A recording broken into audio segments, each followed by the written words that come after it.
ఆర్థిక గ్రహణం. ఓం వసుదేవసుతం దేవం కంసచాణూరమర్దనం దేవకీ పరమానందం కృష్ణం వందే జగద్గురుం. శ్రీ రాధాకృష్ణాభ్యాం నమ. కృష్ణం వందే జగద్గురుం, అర్జునం వందే జగదేక వీరం. ఇప్పుడు మనకి పశ్చిమ ఆసియాలో యుద్ధం జరుగుతుంది. యుద్ధం జరగడం వల్ల మనకి ఇక్కడ పెట్రోలు డీజిల్ రేట్లు పెరగడము, మత్స్య ఎగుమతులు అవన్నీ కూడా ఆగిపోవడము, ఇలాంటివన్నీ కూడా జరుగుతున్నాయి. ఆర్థికంగా రేట్లన్నీ కూడా బాగా రేట్లు పెరిగిపోయినాయి. ఇప్పుడు మనం ఆర్థికంగా కుదేలైపోయాం. దీని అంతటికీ కారణం ఏమిటంటే గురుడు మిథున రాశిలో ఉండడము, ఆ తర్వాత జూన్ 2, 2026 సంవత్సరానికి గాను ఆయన కర్కాటక రాశిలోకి వస్తాడు. అప్పుడు దాకా కూడా యుద్ధం అనేటటువంటిది ఆగదనమాట. అలాగే ఈ యొక్క కుజ, బుధ, శుక్ర గ్రహాలు, శని గ్రహాలన్నీ కూడా మనకి మీనరాశిలో ఉన్నాయి. మరి ఏప్రిల్ 18 తర్వాత మనకి శుక్రుడు మనకి ఈ యొక్క మేషరాశిలోకి మారడం, ఇలాంటివన్నీ కూడా జరుగుతాయి. ఈ లోపల అసలు ఎందుకు మరి ప్రభుత్వాలు ఈ రవి గ్రహము మనకి ఏప్రిల్ 14 తర్వాత మేషరాశిలోకి వస్తున్నాడు, ఏమైనా మార్పులు ఉంటాయా ఈ ఆర్థిక గ్రహణంలో అనుకుని మనం చూసినట్లయితే, ఈ యుద్ధంతో ఏమైందంటే మనకి ఎక్కువ సవాళ్ళని మనం ఎదుర్కొంటున్నాము.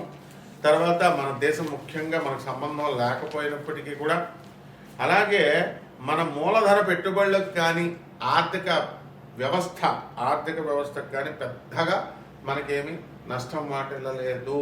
ఎందువలనంటే గురుడు మిథున రాశిలో ఉండడం వల్ల ఇది కారణం.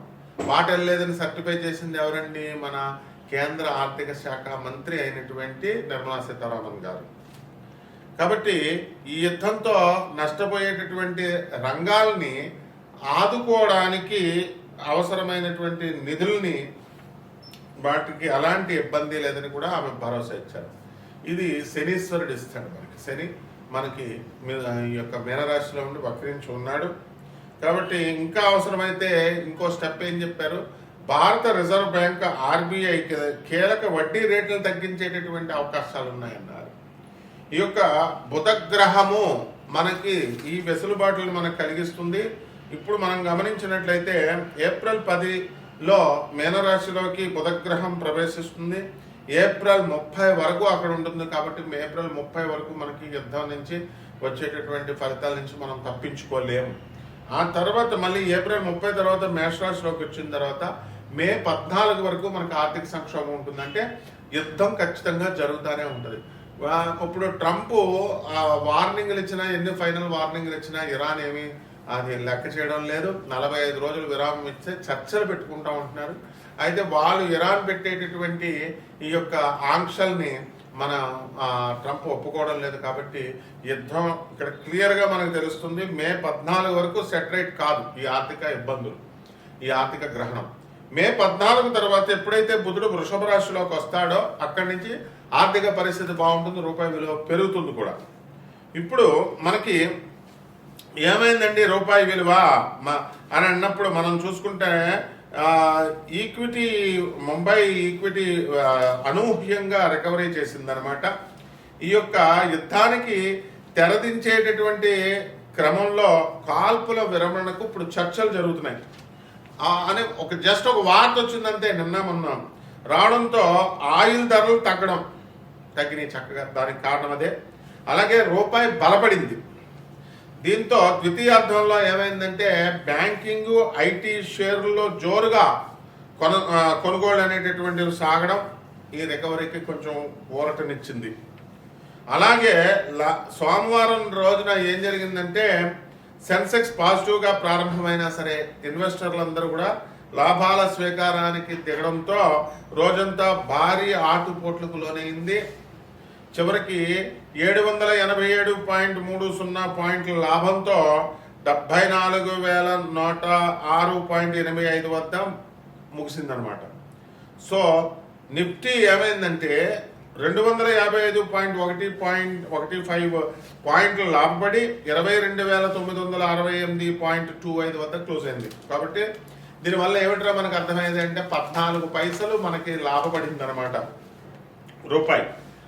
RBI చర్యల మద్దతుతో ఫారెక్స్ మార్కెట్లో వరుసగా మనకి రెండో రోజు సైతం అమెరికన్ డాలర్ మారకంలో రూపాయి 28 పైసలు బలపడి 92.90 దగ్గర ముగిసింది.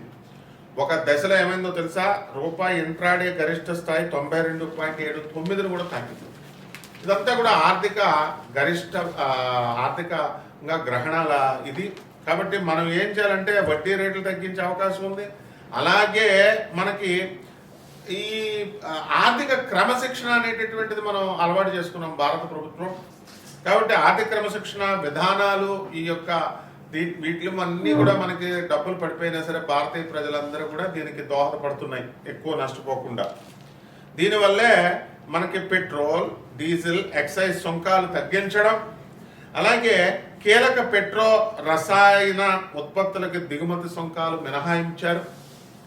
అలాగే సెజ్జల్లో ఎగుమతుల కోసం ఏర్పాటు చేసినటువంటి కంపెనీలు తమ ఉత్పత్తిలో కొంత భాగాన్ని దేశీయ మార్కెట్లో అమ్ముకోవడం కోసం అనుమతి లాంటి అన్ని కూడా చర్యలు తీసుకుంటున్నారు. అంటే జాతకం చూడగానే గురుడు మిథున రాశిలో ఉన్నాడు, గురుడు 4వ ఇంట్లో ఉన్నాడు, 5వ ఇంట్లో ఉన్నాడు కాబట్టి నష్టాలు కలిగినాయి. ఇది కాదండి, సబ్జెక్ట్ నేర్చుకోవాలి. సబ్జెక్ట్ ఇది ఆర్థిక గ్రహణం అంటే చివరి వరకు చూడాలి. కేవలం ఏదో 3 నిమిషాలు ఇలా తిప్పేసేయడం కాదు దయచేసి.